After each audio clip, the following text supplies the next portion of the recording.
Hi అండి. అందరికీ నమస్కారం. Welcome to my channel. ఈ వీడియోలో ఏపీ ప్రభుత్వ ఉద్యోగులకు మరియు పెన్షనర్లకు పెండింగ్ బిల్లులు జమ అయ్యే తాజా సమాచారం గురించి తెలుసుకుందాము.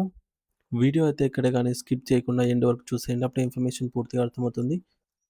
అలాగే వీడియో చూస్తున్న ప్రతి ఒక్కరు వీడియోకి లైక్ చేయండి ఫ్రెండ్స్. ఈ వీడియోని తోటి ఉద్యోగ పెన్షన్ మిత్రులతో అయితే షేర్ చేయండి. కొత్తగా మన ఛానల్ చూస్తున్నవారు ఇంకా ఎవరైనా సబ్స్క్రైబ్ చేసుకోకపోతే వెంటనే మన ఛానల్‌ని సబ్స్క్రైబ్ చేసుకోండి. సబ్స్క్రైబ్ చేసుకోవడం వల్ల నేను చేసే ప్రతి ఒక్క వీడియో మీ వరకు రీచ్ అవుతుంది. ఇక ఆలస్యం చేయకుండా వివరాల్లోకైతే వెళ్ళిపోదాము. ఫ్రెండ్స్ ఇక విషయానికొచ్చినట్టయితే ఆంధ్రప్రదేశ్ రాష్ట్రంలోని ప్రభుత్వ ఉద్యోగులు మరియు పెన్షనర్ల పరిస్థితి ప్రస్తుతం అత్యంత ఆందోళనకరంగా మారింది. సో, రాష్ట్ర వ్యాప్తంగా ఉన్నటువంటి వేలాది మంది ఉద్యోగులకు ప్రభుత్వం నుండి అందాల్సినటువంటి వివిధ రకాల ఆర్థిక బకాయిలు నేడు అక్షరాల 35,000 కోట్ల భారీ స్థాయికి చేరుకోవడం అనేది సామాన్యమైన విషయం కాదు. ఈ భారీ మొత్తం కేవలం అంకెలకు సంబంధించినది మాత్రమే కాదు. ఇది ప్రతి ఉద్యోగి కుటుంబం యొక్క ఆర్థిక ప్రణాళికను, వారి భవిష్యత్ అవసరాలను దెబ్బతీస్తోంది. ముఖ్యంగా పెరిగిన ధరలకు అనుగుణంగా ఉద్యోగులకు అందాల్సిన కరువు భత్యం, డీఏ విషయంలో తీవ్ర జాప్యం జరుగుతోంది. వారి ప్రాథమిక వేతనాలకు అనుగుణంగా 2.5% నుండి 5.5% మేర డీఏ ప్రభుత్వం వెంటనే చెల్లించాల్సి ఉంది. డీఏ అనేది విలాసవంతమైనది కాదు. అది పెరిగిన నిత్యావసర ధరల నుండి ఉద్యోగిని రక్షించే ఒక కవచం లాంటిది. అయితే ప్రస్తుత కూటమి ప్రభుత్వం అధికారంలోకి వచ్చి ఇన్ని రోజులైనా ఈ కీలకమైన ఆర్థిక అంశాలపై స్పందించకపోవడం, కనీసం ఒక స్పష్టమైన హామీని కూడా ఇవ్వకపోవడం ఉద్యోగ వర్గాల్లో తీవ్ర నిరాశను మరియు అసహనాన్ని నింపుతోంది.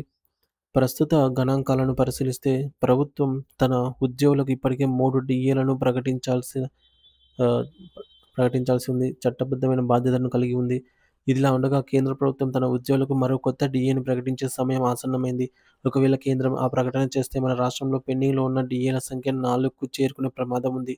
ఇలా బకాయిలు కొండలా పేరుకుపోవడం వల్ల భవిష్యత్తులో ప్రభుత్వంపై ఆర్థిక భారం మరింత పెరిగిపోతుందే తప్ప తగ్గదు.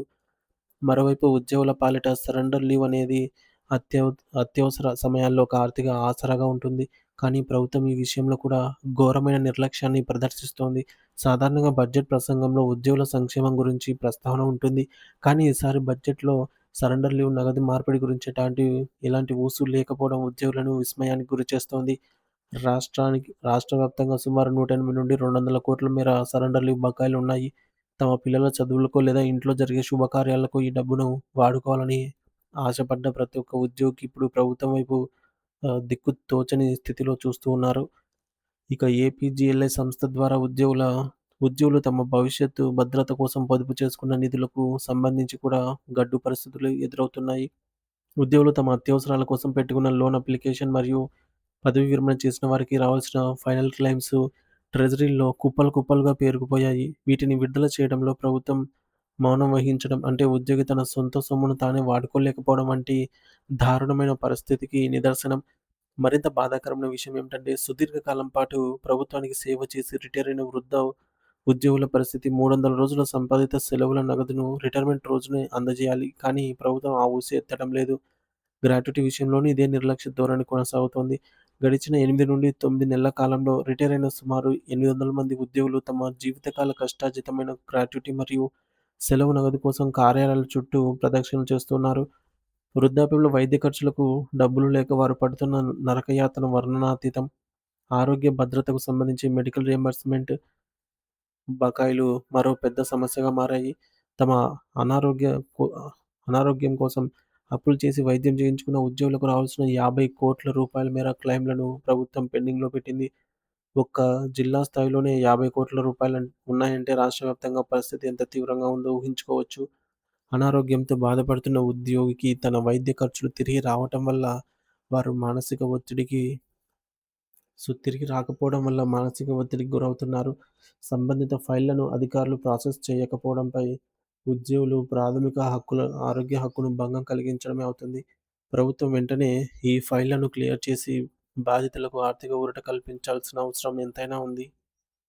ఉమ్మడి జిల్లా పరిధిలో గమనిస్తే దాదాపు ఇక్కడ 35,000 మంది ఉపాధ్యాయులు, విద్యార్థులు భవిష్యత్తును తీర్చిదిద్దుతున్నారు. అలాగే 35,000 మంది పెన్షనర్లు తమ విశ్రాంత జీవనాన్ని గడుపుతున్నారు. వీరితో పాటు వివిధ ప్రభుత్వ పథకాలు మరియు కార్యాలయాల్లో అత్యంత తక్కువ వేతనాలతో పనిచేసే 15,000 మంది కాంట్రాక్ట్ మరియు ఔట్‌సోర్సింగ్ ఉద్యోగులు ఉన్నారు. వీరందరూ కలిసి దాదాపు 85,000 మంది ఉద్యోగ వర్గాల్లో ప్రజలు ప్రభుత్వం నుంచి కనీసం భరోసా కోసం ఎదురు చూస్తున్నారు.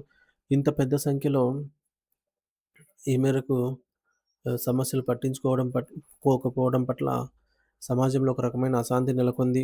ఓటు వేసి గెలిపించిన ఉద్యోగ వర్గాలను కూటమి ప్రభుత్వం విస్మరించడం సరైన పద్ధతి కాదని ఉద్యోగ సంఘాలు గొంతెత్తుతున్నాయి. మరి ప్రభుత్వం అనుసరిస్తున్నటువంటి ఈ మొండి వైఖరి ఉద్యోగుల న్యాయమైన హక్కులను కాలరాయటమేనా అవుతుందని వెంటనే ప్రభుత్వం తన బాధ్యతలను గుర్తించి అన్ని రకాల బకాయిలను వడ్డీతో సహా చెల్లించాలని, లేని పక్షంలో పెద్ద ఎత్తున ఉద్యమాలు తప్పవని ఉద్యోగ సంఘాల నాయకులు ప్రభుత్వాన్ని హెచ్చరిస్తున్నారు. ఇది కేవలం ఆర్థిక సమస్య మాత్రమే కాదు. ఇది లక్షలాది మంది ఉద్యోగుల ఆత్మగౌరవానికి మరియు వారి కుటుంబాల మనుగడకు సంబంధించిన అంశమని ప్రభుత్వం ఇప్పటికైనా గ్రహించాలి.